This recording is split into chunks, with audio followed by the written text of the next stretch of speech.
Hola, buenos días, buenas tardes, buenas noches, según el momento en que estén mirando este video. Me presento, mi nombre es Belén Martínez, soy docente titular de la Cátedra de Didáctica 1 de la Universidad Nacional del Sur. Bueno, mi compañera María Bravo ya se presentó la semana pasada con el video teórico de la clase número 1, así que bienvenidos y bienvenidas a la clase número 2. Para esta clase lo que les proponemos es seguir un poco más con los conceptos de la semana pasada, ¿no? Del objeto de la didáctica y su definición, y adentrarnos un poco más en lo que es la historia de la didáctica y conociéndola como deudora de otras disciplinas. Además queremos ahondar un poco en la definición de la enseñanza. Para esto tomaremos dos textos. Primero el artículo número 1 del libro de Didácticas Corrientes Contemporáneas, el cual se titula De herencias, deudas y legados, y es escrito por Alicia Camiloni. Y también tomaremos el capítulo número 6 del libro El saber didáctico, titulado La enseñanza, escrito por Laura Basabe y Estela Cols. Ambos textos los encontrarán en el apartado, en la sección de bibliografía, en nuestra página, en nuestra aula, y también los dejamos aquí debajo de este video.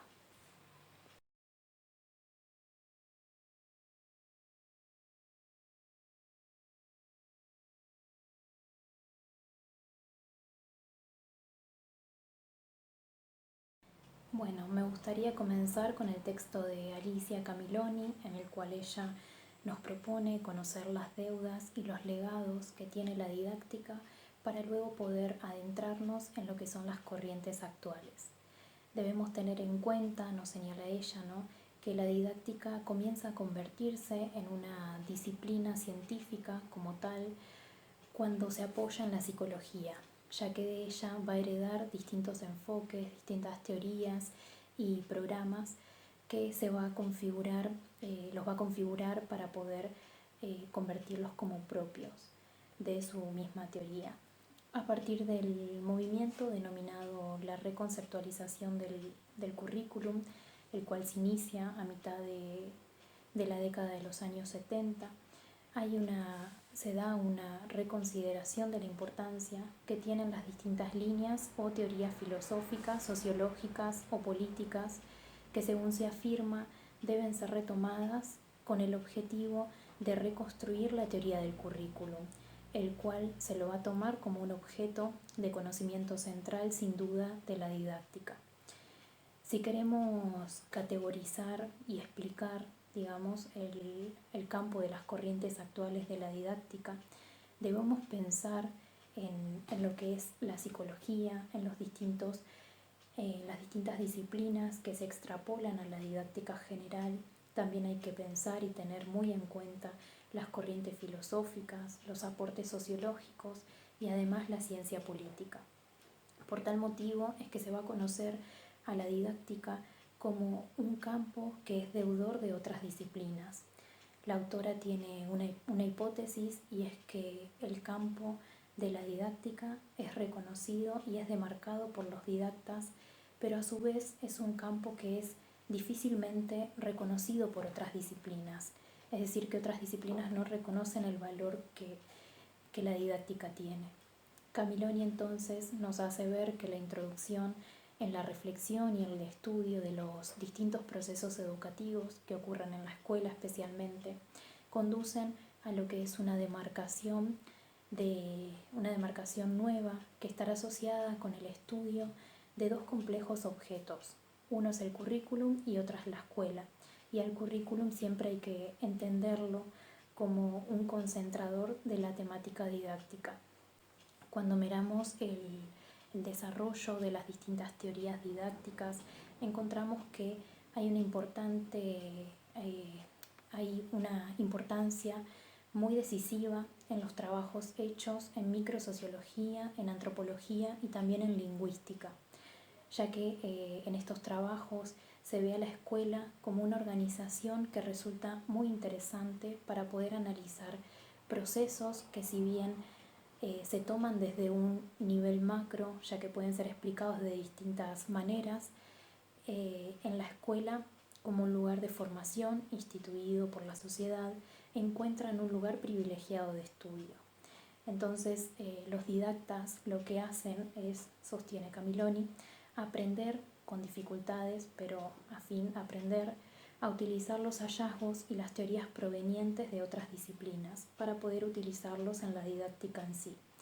Es decir, que se tomarán aportes de la filosofía, la psicología, la antropología, como dijimos antes, y lo utilizaremos para la didáctica.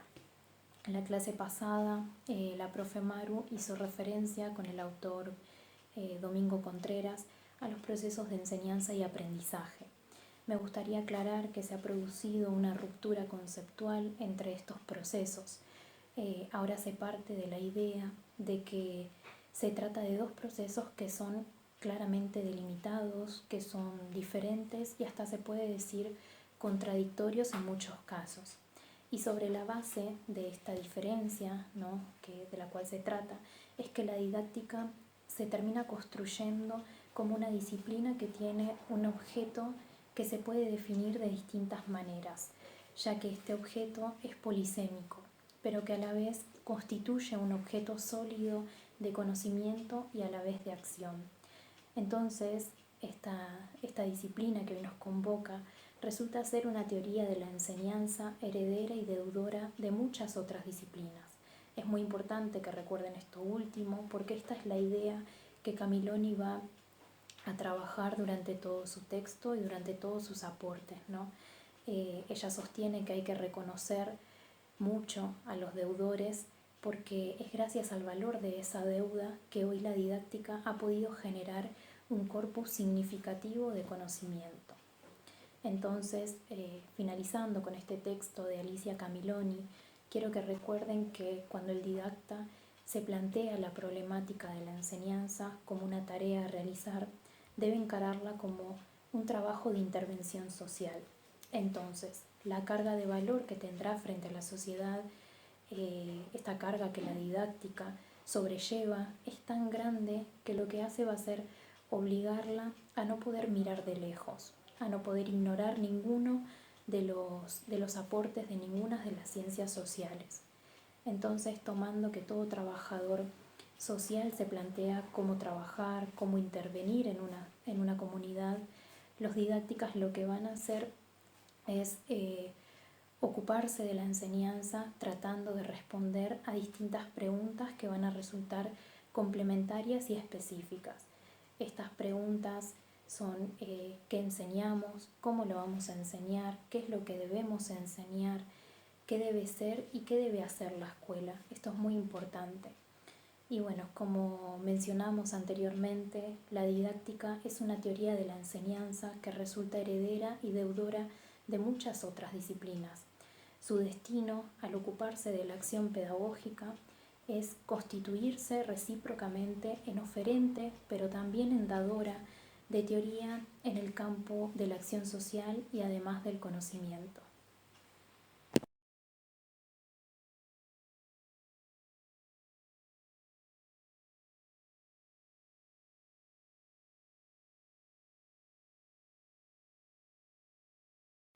Bueno, ahora vamos a continuar con el otro texto que tenemos pautado para este encuentro, que es la enseñanza de Basabe y Koltz. En este texto las autoras lo que hacen es comenzar definiendo a la enseñanza como un intento que tiene alguien de transmitir cierto contenido a otra persona. Un primer aspecto de esta definición presentada es que la enseñanza involucra siempre tres elementos. En efecto, la enseñanza supone a alguien que tiene un conocimiento, alguien que carece de ese conocimiento y un saber que es el contenido de la transmisión. Sin duda, la idea de causalidad entre enseñanza y aprendizaje domina el sentido común y resulta operativa aún en quienes tienen acceso a una reflexión pedagógica especializada. Algo de esto vieron la semana pasada en el teórico de la profe Maru, cuando ella planteaba esta idea, ¿no?, de dependencia causal entre la enseñanza y el aprendizaje. y bueno, llegaban a la conclusión de que no es una dependencia causal, sino que es una dependencia ontológica. Pero bueno, esta idea de causalidad nos lleva a pensar a estos dos procesos, a la enseñanza y el aprendizaje, como si fueran las dos caras de una misma moneda, y esto quiere decir como si fueran fases inseparables de un fenómeno único. Pero la realidad es que el término aprendizaje alude tanto al proceso mediante el cual se adquiere un conocimiento, o sea, una tarea, cuanto a su incorporación efectiva, es decir, su rendimiento. Entonces la enseñanza solo va a incidir sobre el aprendizaje de manera indirecta, esto es, a través de la tarea de aprendizaje del propio estudiante. La enseñanza siempre, pero siempre, va a implicar una acción intencional por parte de quien enseña. Gradualmente, la educación se transformó de una actividad humana en una institución humana. Dejó de ser un proceso natural, nos plantean las autoras, dejó de ser un proceso espontáneo, desordenado, y se fue convirtiendo en un proceso más sistemático de responsabilidad colectiva.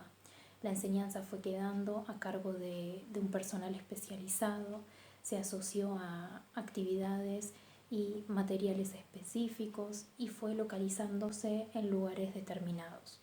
Como consecuencia de esto, la enseñanza pasó a tener distintas consecuencias sociales, valga la redundancia, y económicas también sobre la vida de las personas. Bueno, las autoras hablan también un poco de lo que es el surgimiento de la escuela, ¿no? Plantean que este surgimiento y su evolución no resultaron de un proceso natural derivado de procesos sociales, culturales, económicos, extraescolares. Del mismo modo, la enseñanza, al como la conocemos nosotros, debe ser entendida como una construcción social, puesto que los rasgos de la escuela como dispositivo impusieron a la enseñanza características que son muy particulares. Las autoras señalan 6 características, las cuales son que la escuela es un espacio social especializado, recortado y que es separado del ámbito social más amplio. También nos señalan que la escuela lo que hace es crear un escenario en el que se enseña de un modo descontextualizado. La escuela a su vez segmenta el tiempo en distintos ciclos, periodos, jornadas, horas de clase, momentos. En la escuela la enseñanza se va a desarrollar en una situación colectiva, es decir, que se enseñará a muchos al mismo tiempo. En la escuela la tarea pedagógica se va a organizar a partir de una delimitación precisa de los roles que tendrán el docente y el alumno. Van a ser roles asimétricos y no se van a poder intercambiar. Y bueno, además el surgimiento, ¿no?, de la escuela fue acompañado, sostienen las autoras, por una estandarización de los contenidos para lograr su transformación. Entonces, las autoras llegan a la conclusión de que la enseñanza va a ser finalmente la acción de un docente, a la vez que éste es un sujeto biográfico y un actor social, y como toda acción implica una particular organización de las actividades a través de las cuales un actor interviene sobre la realidad, en el marco de una serie de sucesos que se darán en el transcurso del tiempo. Las intenciones que resultan pedagógicas por parte del docente se expresan de distintas maneras. Entre ellas se encuentran las formulaciones que aparecen en las planificaciones que realizan los docentes acerca de sus propósitos que persigue, así como también en aquellas que plantea lo que van a esperar de los alumnos, habitualmente denominadas como objetivos, ¿no?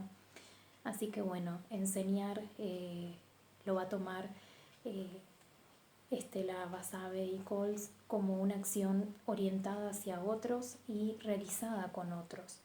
El grupo de alumnos brinda un marco de relaciones y también de intercambios que se van a desarrollar con el tiempo adentro del aula y generarán afinidades, alianzas, exclusiones también, antagonismos y pugnas. Esto se va a dar así porque cada grupo en cada curso va a ser único, ¿no? Con las subjetividades que cada uno tiene. Entonces, las autoras sostienen y definen que enseñar va a ser desempeñar un papel que se desarrollará como mediador entre los distintos estudiantes y determinados saberes. El vínculo que el docente va a entablar con ese alumno, con esa alumna, estará marcado por el interés de facilitar su acceso a determinados objetos culturales. La relación que el docente tenga con el saber estará marcada también por las creencias que van a ser compartidas acerca de ese saber y acerca también de los grupos que estarán ligados a su producción y transmisión. La enseñanza entonces enfrenta al docente a un flujo constante de situaciones inéditas que resultan complejas y que tienen lugar en escenarios relativamente inciertos. La enseñanza se va a presentar como una profesión en la que los sujetos deben tomar distintas decisiones de una manera rápida en el marco de situaciones que resultan poco definidas, ¿no? Dentro del ámbito escolar.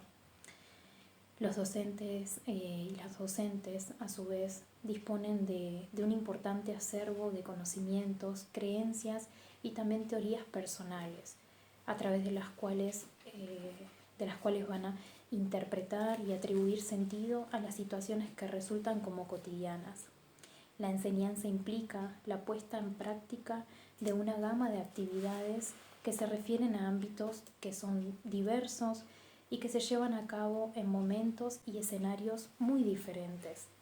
Los aspectos que podemos llamar como didácticos tienen que ver de un modo directo, digamos, con promover el aprendizaje del alumno y con promover su acceso a determinadas formas culturales que se encuentran contenidas en el currículo. Para finalizar ya con este texto, las autoras lo que hacen es reflejarnos que existe una tríada de componentes. Esta tríada está conformada por el docente, el alumno y el contenido. Y dicha tríada quedará constituida en el campo de relaciones varias entre cada uno de sus polos, es decir, que se van a relacionar entre sí. Este triángulo didáctico encierra una relación del profesor con el contenido, del alumno con el contenido y entre el alumno y el profesor.